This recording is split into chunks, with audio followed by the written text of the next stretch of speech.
साधन चतुष्टय के बिना अपने को समझ पाना बहुत कठिन है। साधन चतुष्टय किसे कहते हैं? मतलब ये चार साधन जब जिसके हृदय में जागृत होते हैं वो भगवत प्राप्ति या मोक्ष पद का अधिकारी हो जाता है। बहुत सुंदर अध्यात्म की चर्चा है, भगवान की कृपा होगी तो आप समझ पाएंगे। और इसका समझने का तात्पर्य है कि भगवान की तरफ दौड़ पड़ना। आदौ नित्या नित्य वस्तु विवेकः परिगण्यते। पहला साधन, सत्य वस्तु क्या है, असत्य क्या है, पहला है, इसकी अभी व्याख्या करेंगे। दूसरा, इहा मूत्र फल भोगो विरागस तदनंतरम। इस लोक और परलोक के समस्त भोगों से वैराग्य हो जाना। तीसरा, शम दमादि षटक संपत्तिर। शम, दम, उपरति, तितिक्षा, श्रद्धा, समाधान, ये 6 संपत्ति साधु के पास होती। साधु का मतलब भेष से नहीं है, जो भगवत प्राप्ति करना चाहता है। शम, दम, उपरति, तितिक्षा, श्रद्धा, समाधान, ये 6 संपत्तिवान होता है उपासक। चौथा, मुमुक्षुत्वमिति स्फुटम। अब इस जन्म में मुझे मुक्त होना है माया से, ये प्रबल इच्छा। ये 4 साधन है आत्मस्वरूप में स्थित होने के लिए, भगवत प्राप्ति के लिए। अब पहला, नित्यानित्य वस्तु विवेकः परिगण्यते। पहला साधन है कि नित्य क्या है और अनित्य क्या है। तो वेदांत के अनुसार ब्रह्म सत्यम जगन मिथ्येत्येवं रूपो विनिश्चयः। भक्ति के अनुसार मत्तः परतरम नान्यत् किंचिदस्ति धनंजय। अगर ज्ञान मार्ग का पथिक है तो ब्रह्म सत्यम जगन मिथ्या, एकमात्र ब्रह्म सत्य है और जितना नानात्व दिखाई दे रहा है सब स्वप्न है। उमा कहूं मैं अनुभव अपना, सत हरि भजन जगत सब सपना। देखो ना, सपने का महत्व है कि जागृत का महत्व है तुम्हारे अंदर। इसीलिए जननी जनक बंधु सुत दारा, तनु धन धाम सुहृद परिवारा, सबकी ममता ताग बटोरी, मम पद मने बांध बरडोरी, समदर्शी इच्छा कछु नाही, हरस शोक भय नहीं मन माही। जीवन मुक्त हो गया। भक्ति मार्ग, ज्ञान मार्ग, ब्रह्म सत्यम जगन मिथ्या, संपूर्ण संसार झूठा, एकमात्र ब्रह्म सत्य है। 2 पद्धति से जाना जाता है, अन्वय और व्यतिरेक। व्यतिरेक नहीं है, अन्वय है। पहले व्यतिरेक, ये जो शरीर देख रहा हूं, ये जो भोग विलासता देख रहा हूं, ये जो अच्छा बुरा जन्म मरण देख रहा हूं, ये सब मिथ्या है। फिर सत्य क्या है? ब्रह्म सत्य है। सत्य क्या है? वासुदेवा सर्वमित समात्मा सुदुर्लभा, मेरे आराध्य देव के सिवा और कुछ सत्य नहीं है। पहला, तभी वैराग्य होगा। जिन भोगों में लगे हो उसी को भगवान मान लोगे तो और भोग वृत्ति बढ़ जाएगी। ये हटना किससे है? नहीं, पहले जहां लगे हो उसे मिथ्या देखो, उससे वैराग्य करो, तब सत्य वस्तु जो जानोगे। क्या? हरि, ब्रह्म, जो भी नाम आप दो उसी एक परमात्मा तत्व के हैं। तो ब्रह्म सत्यम जगन मिथ्येत्येवं रूपो विनिश्चयः। जिसकी बुद्धि ने निश्चय कर लिया है कि एकमात्र आराध्य देव के सिवा सब झूठा, सारे रिश्ते नाते, सारी भोग विलासिता ये स्वाप्निक है, सत्य है तो सच्चिदानंद प्रभु सत्य है। ये पहला साधन, नित्यानित्य वस्तु का विवेक। नित्य क्या है? प्रभु ब्रह्म। अनित्य क्या है? उसके सिवा सब। इसीलिए बहुत कठिन पड़ता है, गुरु कृपा से ही ये बात समझ में आती है। दूसरा है, इहा मूत्र फल भोगो विरागस तदनंतरम। जितना भी हम देख पा रहे हैं और जितना सुन पा रहे हैं, इन सब भोगों से वैराग्य हो जाना चाहिए मुक्त होने के लिए।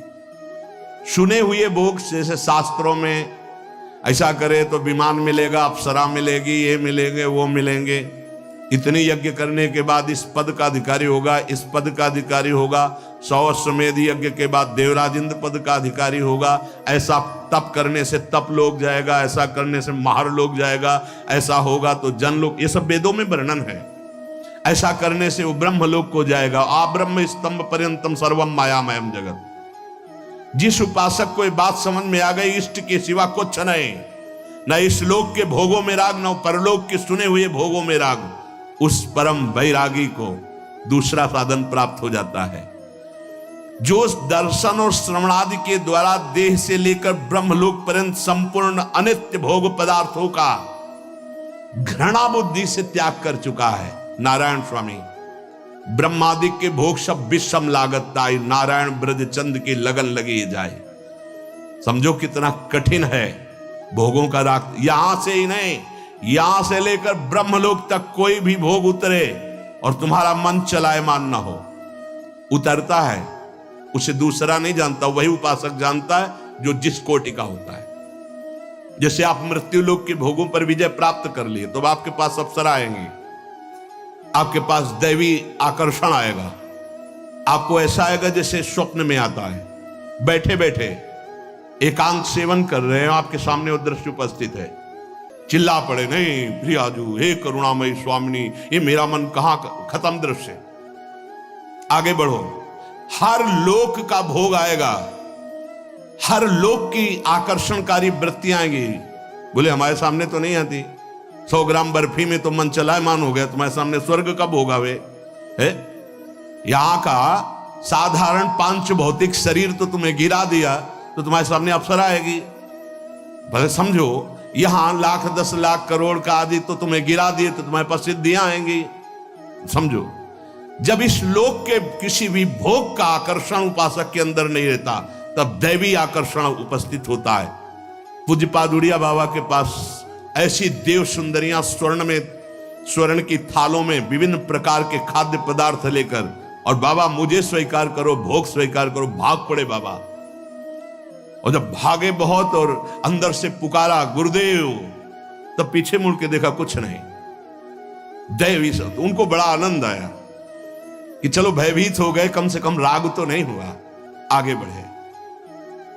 इस लोक में जो दर्शन किया, श्रवण किया, परलोक की जो बातें श्रवण करी, कहीं भी कोई आसक्ति नहीं, घृणा बुद्धि से कि सब माया में जादू का तमाशा है, सत्य है तो प्रियालाल सत्य है, प्रभु सत्य है, उसे वैरागी कहते हैं। दूसरा साधन।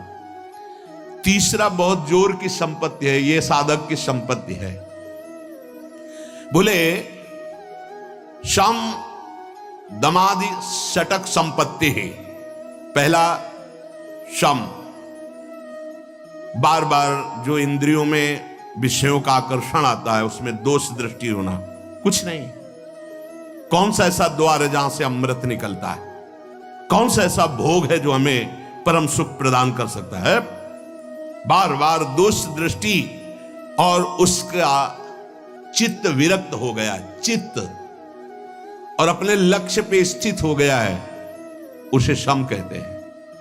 चित्त को ही संकल्प विकल्प करने के कारण मन कहते हैं। जिसका मन अपने आराध्य देव में आसक्त हो गया है, कोई भोग उसे विचलित नहीं करता है, वो पहला संपत्तिवान है।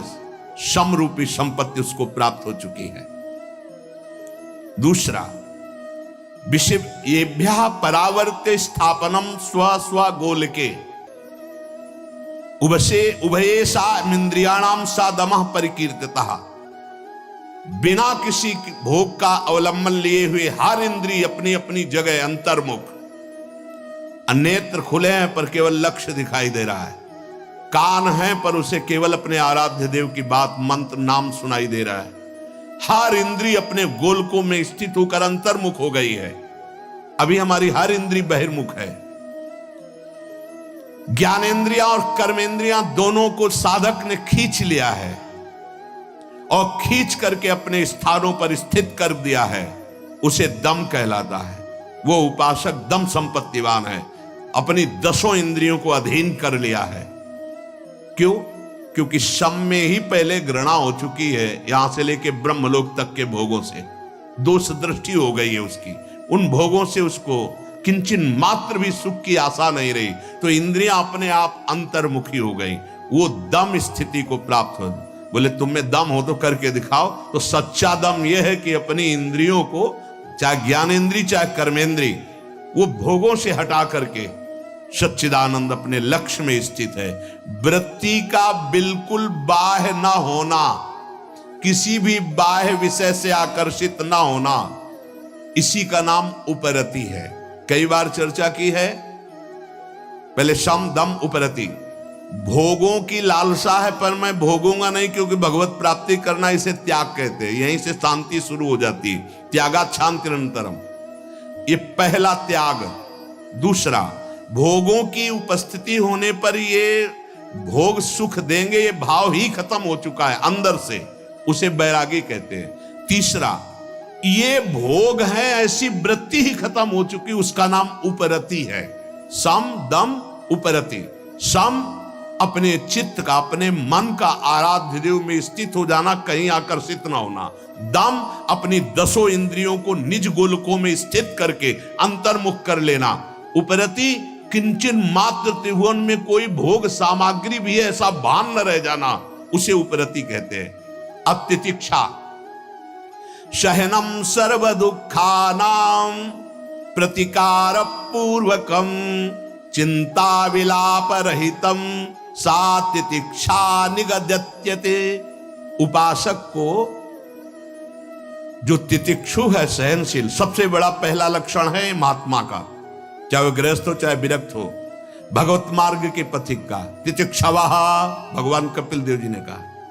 फिर कहा कारुणिका सुहृदा सर्वभूताना, आगे बात अलग है। पहला है तितिक्षवः। किसे कहते हैं तितिक्षवा? बोले सहनम सर्व दुखानाम, समस्त दुखों को बिना प्रतिकार किए हुए सह जाना। कोई निंदा कर रहा है, कोई अपमान कर रहा है, या शरीर रोग से ग्रसित हो गया, या कुछ भी, हर दुख को सहना, अपनी दिनचर्या में फर्क नहीं पड़ने वाला। सच्ची बात समझना। एक संत को देखा तो वो एक करवा रखते थे और उसमें पंजीरी रखते। सेनपुर में, जिसमें बाबा सरकार मग्नानंद सरस्वती जी रहते थे, पास में ही था, वो उनका आश्रम था। वो 4 घंटे गंगा जी में खड़े होकर के मंत्र जाप करते थे। अलग अलग संतों की दिनचर्या होती है। तो कछुआ ने काट लिया। अब रोज खड़े होना, कोई औषधि नहीं, प्रतिकार नहीं उसका, तो वहां सड़न पैदा हो गई और पूरा पैर पक गया। अब उनसे जब औषधि के लिए कहा जाता तो वो मना कर देते थे कि नहीं ठीक है, कोई परेशानी नहीं। सच्ची तितिक्षा ये है कि प्रतिकार किए बिना आए हुए प्रारब्ध भोग को सह जाना। जैसे पूज्य राधा बाबा फिसले खड़ाऊं से, और उस समय त्रिपुर सुंदरी का अनुष्ठान कर रहे थे और टूट गया अंग। बांस की खपाच बंधवाई, लेकिन कोई इंजेक्शन नहीं, कोई एलोपैथिक दवा नहीं। बड़ा मुक्त होना, देखा ना कितना कठिन। सहन तितिक्षवा, ये तितिक्षा शब्द, ये तो शरीर का हुआ। अब सूक्ष्म शरीर, काम का वेग, क्रोध का वेग, लोभ का वेग, मोह का वेग, मद का वेग, मत्सर का वेग, बिल्कुल शांत, कोई जान नहीं सकता, अंदर ही अंदर सह गए, उसे कहते तितिक्षवा। बिना कोई प्रतिकार किए सारे कष्टों को सह जाना, सर्दी गर्मी बरसात।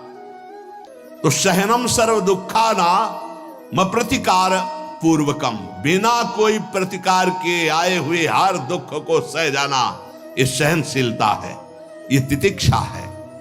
फिर श्रद्धा, शम दम उपरति, तितिक्षा और श्रद्धा।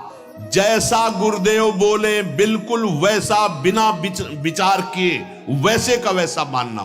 जैसा शास्त्र आज्ञा कर रहा है वैसे का वैसा मान लेना, इसे श्रद्धा कहा गया है। और श्रद्धावान लभते ज्ञानम, वही शुद्ध ज्ञान और भक्ति को प्राप्त होता है। तुम्हें लाभ दिखाई दे रहा है लेकिन गुरुदेव को हानि दिखाई दे रही, गुरुदेव की बात मानो। नहीं, जो वो कह रहे हैं हमें अक्षरशः पालन करना है। अब इसके बाद समाधान। कई बार कहा है कि चित्त का समाधान हो जाना चाहिए साधक का। समाधान के विषय में कोई प्रश्न नहीं होना चाहिए। क्या समाधान?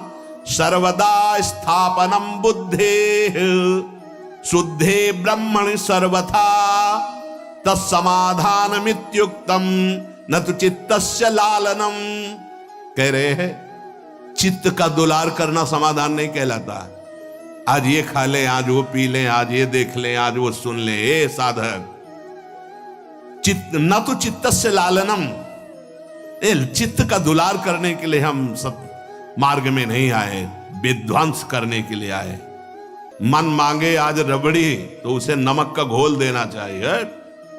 भगवत मार्ग में चले। ये किसको बुला रहे हो? किसको बढ़ा रहे हो? उठा के पटक देगा तुम्हें जिसको खवा रहे हो। जिसको खवा रहे हो तुम्हें उठा के पटक देगा सतमार्ग से अलग, दुश्मन को नहीं। हाँ, जब तक मन विषयाभिलाषी तब तक दुश्मन, और जब मन विषय रहित वो तो इंद्रियाणाम मनश्चास्मि, साक्षात श्री कृष्ण है।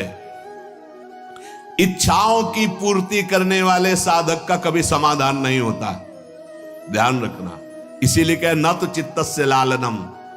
अपनी बुद्धि से जब निश्चय कर लिया कि सत्य वस्तु केवल परमात्मा है, प्रियालाल है, तो उसी में स्थित रहे और जथा लाभ संतोष सदा काहू सो कछु न चाहूंगो। बिना चाहे रबड़ी आ गई तो जय राधा वल्लभ लाल की, और बिना चाहे नमक रोटी मिल रही तो जय राधा वल्लभ लाल की। चाह किसी भोग की नहीं, और बिना चाह के जो भी है प्रारब्धानुसार आया, उचित विचार करके कोई परास्त नहीं कर सकता।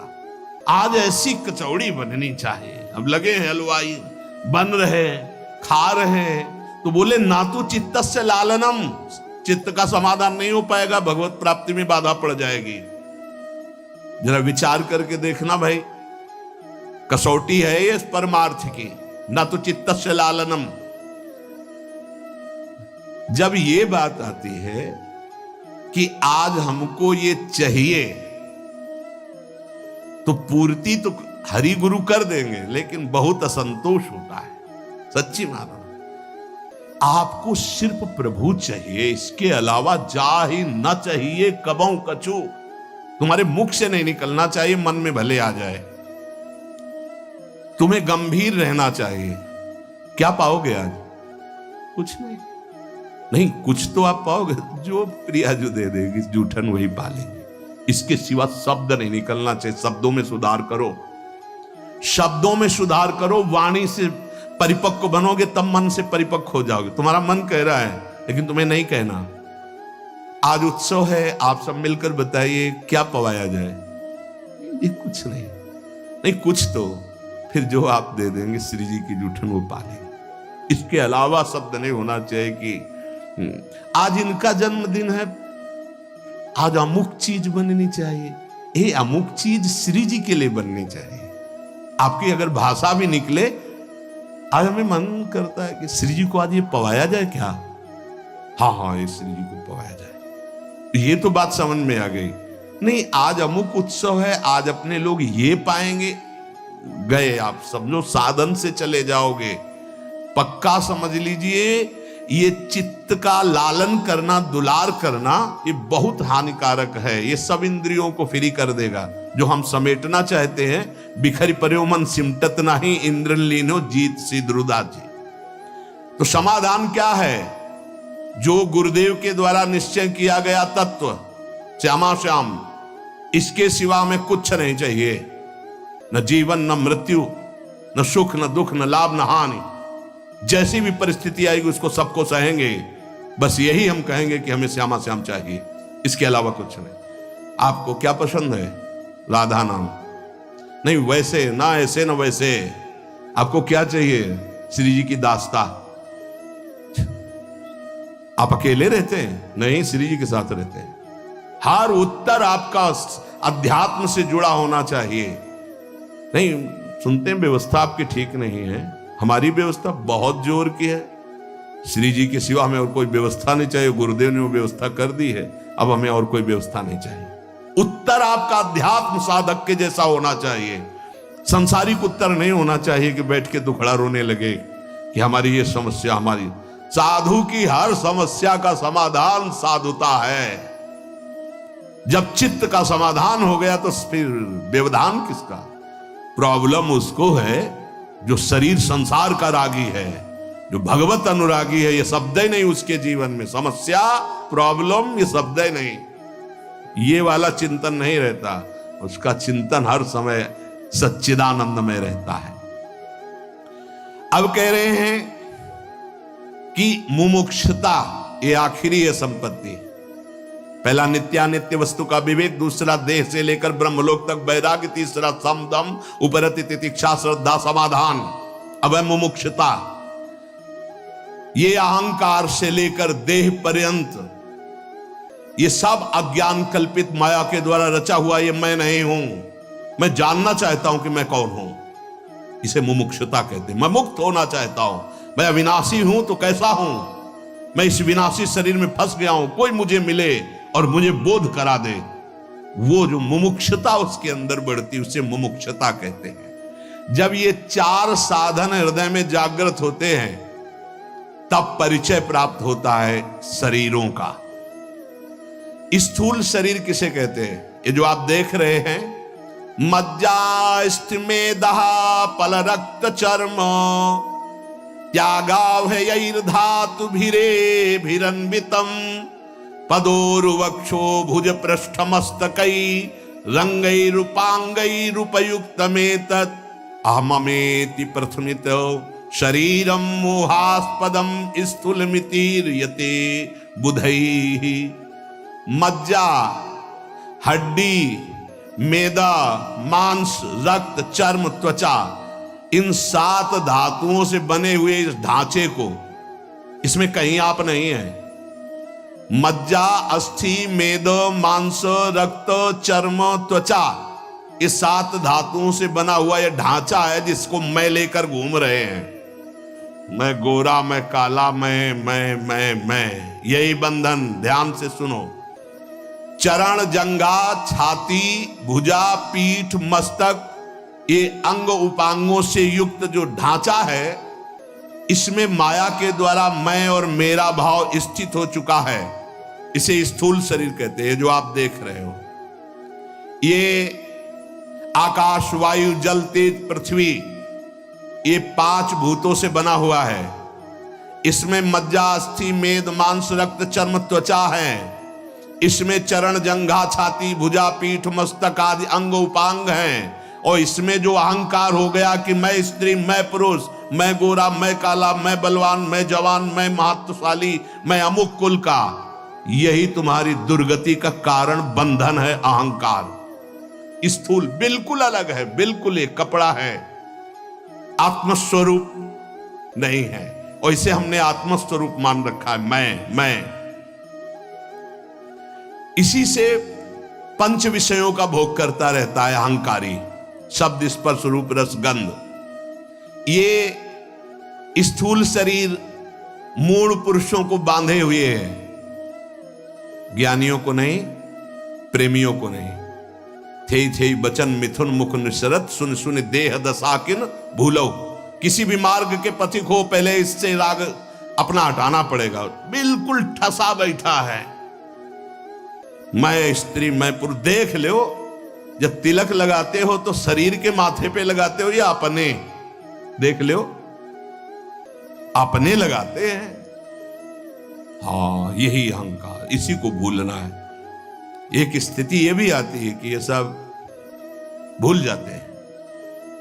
लिखन्ति भुज मूल तून खलु शंख चक्रादिकम विचित्र हरिमंदिरम न रचयन्ति बालस्थले लसत तुलसी मालिकाम दधत कंठ पीठे नवा गुरुर भजन विक्रमात् को इहिते महाबुद्धया। वो ऐसी स्थिति को पहुंच गया, होश ही नहीं तिलक लगाने का, कंठी बंदी की नहीं, होश ही नहीं, क्योंकि शरीर ही को होश नहीं है। पर वहां तक पहुंचने के लिए लगाना है। ऐसा न हो कि कल से लगाना बंद कर दे कि हम उस स्थिति में, हाँ नहीं, ऐसे बहुत जल्दी आज सिद्ध हो जाते। ये स्थूल शरीर का राग विषय भोगों में फंसाता है। स्थूल शरीर समझ गए? इसका राग शब्द, स्पर्श, रूप, रसगंध भोगना, ये काले सर्प से भी अधिक भयानक जहरीला है। सामने अब उसकी व्याख्या कह रहे कि काला सर्प डसेगा तो जब डसेगा तभी मरोगे, एक ही शरीर नष्ट होगा। ऐसे देख ले तो मर जाएगा, सूंघ ले तो मर जाएगा, छू ले तो मर जाएगा। क्या? शरीरों का राग। बोले 1 जन्म नहीं 7 जन्म तक, जन्म जन्म नहीं जन्म जन्म, क्या बोलता चला जा रहा है। शरीर राग कैसे बोल रहा है, हम जी नहीं सकते तुम्हारे बिना। क्या हुआ, बोले देख लिया मर गया। क्या हुआ, बोले छू लिया मर गया। सांप ने तो डसा तो एक शरीर नष्ट किया, और ये अनंत जन्मों से आसक्ति चली आ रही, स्त्री आसक्ति, पुरुष आसक्ति, भोग आसक्ति, श्रवण देखना, क्या क्या सब प्रपंच। आंख से देखने वाले तक को मार देगा यह विषय। सौबरी जी 50 ब्याह, अजामिल पूरी जिंदगी बर्बाद, वो तो पुत्र के बहाने नारायण, देख लेने से मार देगा, डसने की जरूरत नहीं है। हाँ, शरीर में पूरा विषय विष भरा हुआ है, आकर्षण, आसक्ति, राग। बीछी के पूंछी बसे, बिच्छू के तो पीछे केवल डंक में जहर है, और मुख में बसे भुजंग, सांप के केवल मुख में है। मुख भर न डसने पावे तो खिलौना है वो, कुछ नहीं है। केहर के नख में बसे, सिंह के पंजों में विष है, वो मार दे तो मूर्छित हो जाओगे। और पांचभौतिक शरीर के सब अंग में जहर है। इसकी रचना ऐसी हुई है, सब अंग देख लिया तो मर गए, छू लिया तो मर गए, भोग लिया तो मर गए। मर गए, अब जी नहीं सकते, ऐसे दलदल में फंस गए, भोगना ही पड़ेगा। अब कोई निकला हुआ महापुरुष तुम्हें निकाल ले तो निकाल ले, नहीं ये भोगों का दलदल ऐसा है कि बातें बनाते रहो, कसम खाते रहो, भोगते रहो। पक्की बात, गंगा मैया और जमुना मैया और भगवान और चाहे जिसकी कसम खा लो, जिस दिन भोग सामने आएगा परास्त करके बैठ जाएगा, आपको आपके चित्त में गिरा के बैठ जाएगा। ये बड़े बड़ों की बात है, छोटे की बात नहीं। इसे कहते हैं स्थूल शरीर, जिसे आपने अभी सुना। जब कोई स्थूल शरीर का राग रखकर इस परमार्थ में आता है तो उसे ये परमार्थ ऐसे लील जाता है, परमार्थ को ऐसे लील जाता है जैसे तैर कर जाने वाले को मगरमच्छ लील जाता है। शरीर रागी। फिर क्या होता है, दंभ और पाखंड। परमार्थ पाई भर नहीं होता और पूरा किलो भर पाखंड अंदर बैठ जाता है। बिल्कुल पक्का समझ लो, शरीर राग। शरीर राग ही नष्ट करना बैरागी का पहला धर्म है। कहीं और भाग के जाने की जरूरत नहीं, सत्संग में भाग के आने की जरूरत है। सत्संग से ही सर्वसंगोपहो ही माम, नहीं चाहे जितनी गुफा में बैठ जाओ, इसका राग बना रहेगा। जिसने गुरु कृपा से प्राप्त विवेक और वैराग्य के तलवार से इस शरीर राग रूपी ग्राह को नहीं मारा, वो इस संसार समुद्र में तत्काल लील लिया जाएगा, आगे कदम परमार्थ में नहीं चल पाएगा। और जिसने गुरु कृपा पात्र बन करके विवेक रूपी तलवार से इस शरीर राग को नष्ट कर दिया, वो सुख पूर्वक संसार समुद्र से पार हो जाता है।